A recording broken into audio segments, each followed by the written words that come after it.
Magandang araw mga kaibigan. Bigyan natin ng reaction opinion itong post Inday Sara Duterte. Verified account ito ni BP Sara. Ito, title, Official Statement on the False Accusation of a Certain Ramel Madriaga. Ito, December 22, 2025. I do not have a personal relationship with Ramel Madriaga, nor have I ever given him instructions of any kind. I have never visited him in prison, nor have I spoken to him about anything at any time. The photographs he submitted are unrelated images taken during public events where I was present. These images do not support his allegations and merely show that he was present as part of an election campaign group. Mr. Madriaga has offered no proof, no documents, no corroboration, only accusations. Bare allegations, no matter how loudly repeated, amount to nothing more than noise.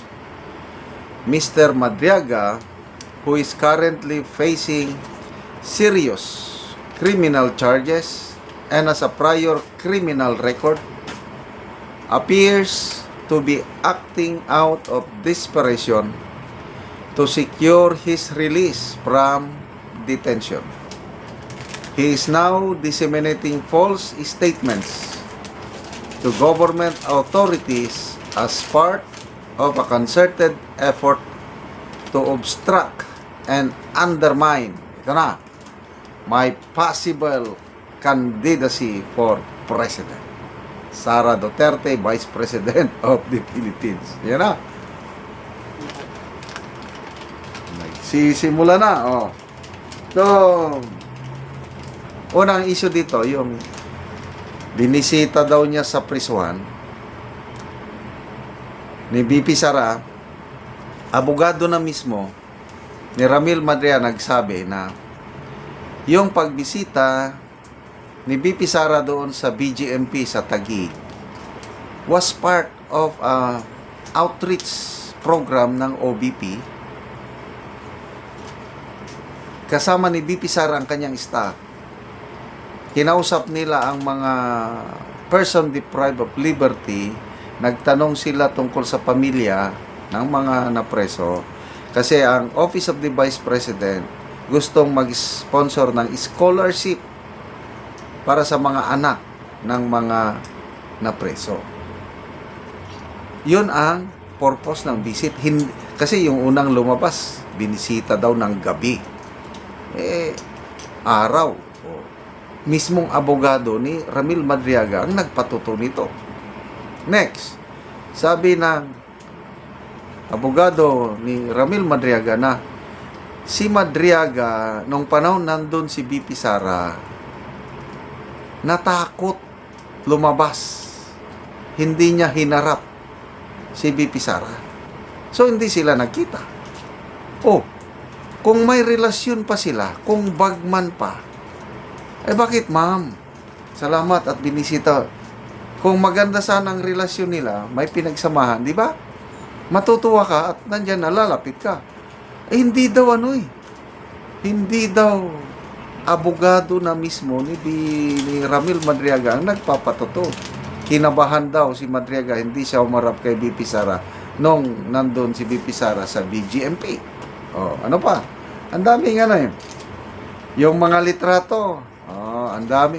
Kahit nga ang Pangulong Marcos dami niyang litrato kay sino ba yung mga Alice Go, mga Siyempre, nung kampanyahan, talagang magpapalitrato ang mga tao sa iyo. So, photographs are not strong evidence na may nangyaring masama. Diba? Ano pa? yung criminal record.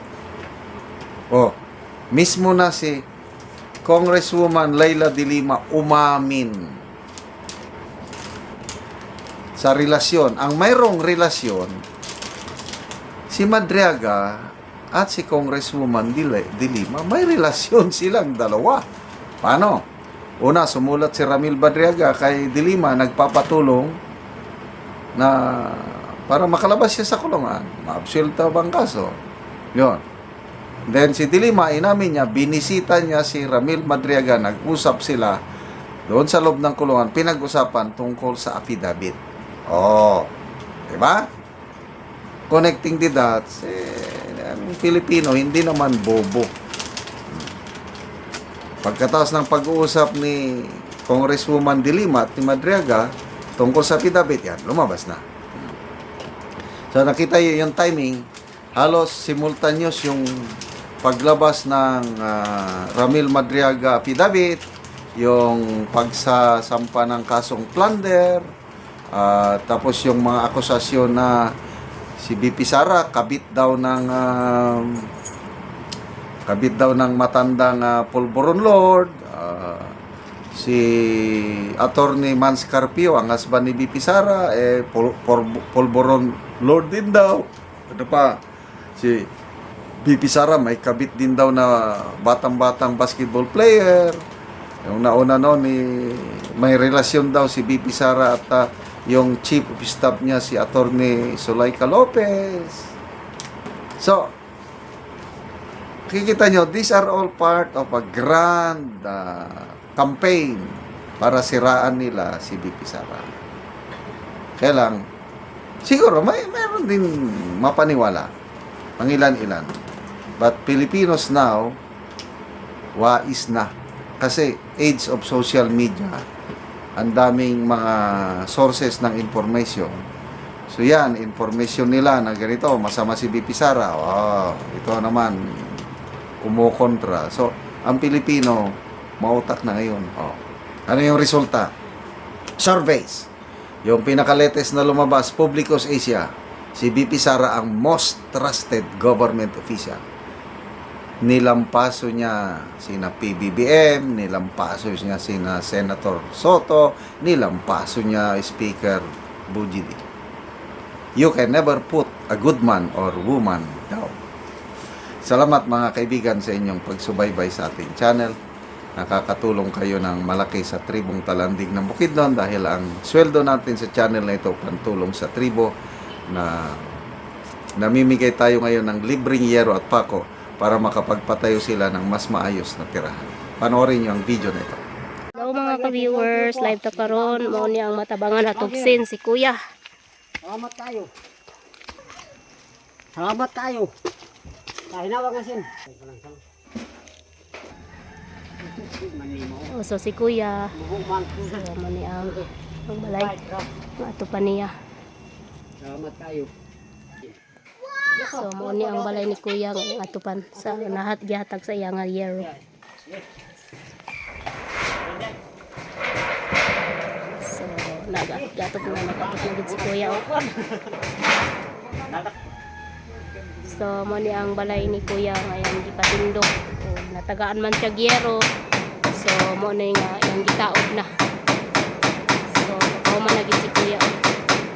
So nindot na gid yung balay.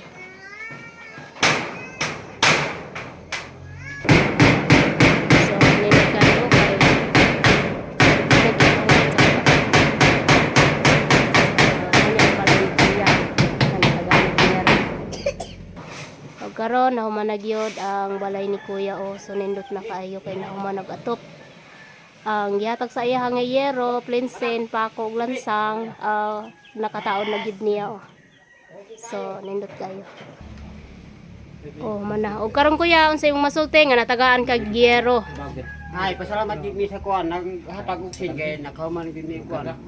Salamat gid sa Ginoo ug sa nagtabang og kuan sin. O so pila na imong edad Kuya? 49 na. Sa 49 na ka. So na kay mga anak. Na ana. So asa imong mga anak Kuya? Nag-eskwela. So nang eskwela pa sila. So unsa imong pangunabuhian Kuya nganong karon pa man maatupan imong balay? kuan na gyud mag-uma. So mag-uuma lang ka kuya. So si kuya mag-uuma lang so dako kayang pasalamat kay natabangan siya og nakaatop siya sa iyang balay og yero. So salamat kaayo sa nagtabang ug sa nagtan-aw sa video. God bless.